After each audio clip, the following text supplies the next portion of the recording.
Peshawari beef পাকিস্তানের পেশোয়ার অঞ্চল থেকে আসা এক ঐতিহ্যবাহী রেসিপি।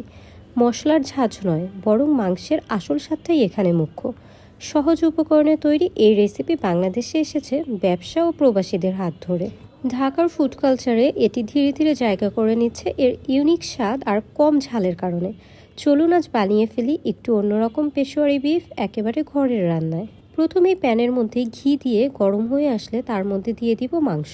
ঘিয়ের মধ্যে মাংস কিছুক্ষণ নাড়াচাড়া করে এর মধ্যে দিয়ে দিব পরিমাণ মতো লবণ। এই রান্নাতে যেহেতু বিশেষ কোনো মশলাই ব্যবহার করা হয় না, তাই বিফ রান্নাতে একটু সময় বেশি লাগবে। মাংসের কালারটা একটু চেঞ্জ হয়ে আসলে এর মধ্যে অ্যাড করে নিতে হবে কাঁচামরিচ আর আলু।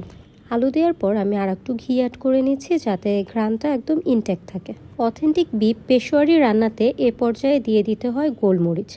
আমার কাছে যেহেতু আস্ত গোলমরিচ নেই, তাই আমি সাদা গোলমরিচের গুঁড়ো একটু দিয়ে দিলাম। কিছুক্ষণ নাড়াচাড়া করে ভেজে এর মধ্যে পরিমাণ মতো গরম পানি অ্যাড করে দিচ্ছি। কেউ চাইলে মাংসটা কিন্তু প্রেসার কুকারে দিয়ে শর্ট টাইমে সিদ্ধ করে নিতে পারেন।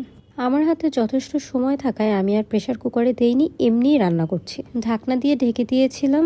রান্নার একদম লাস্টের দিকে পানি শুকিয়ে আসলে অ্যাড করে দিতে হবে আদা কুচি আর কিছু কাঁচামরিচ। এই রান্নাটিতে 3টে ধাপে ঘি দিতে হবে। একদম লাস্টে এখন আমি আবার একটু ঘি দিয়ে দিচ্ছি। এতে কিনা খাবারের স্বাদ ঘ্রাণ সবকিছু অটুট থাকবে। মাংস আর আলু একদম নরম হয়ে গেছে। নামিয়ে নেবার আগে আমি একটু দিয়ে দিচ্ছি ধনিয়া পাতা। এভাবে গরুর মাংস রান্না করে অনেক প্রশংসা পেয়েছি, আপনারাও একবার ট্রাই করে দেখবেন। আজকের মতো এখানেই বিদায়। সবাই ভালো থাকবেন, সুস্থ থাকবেন।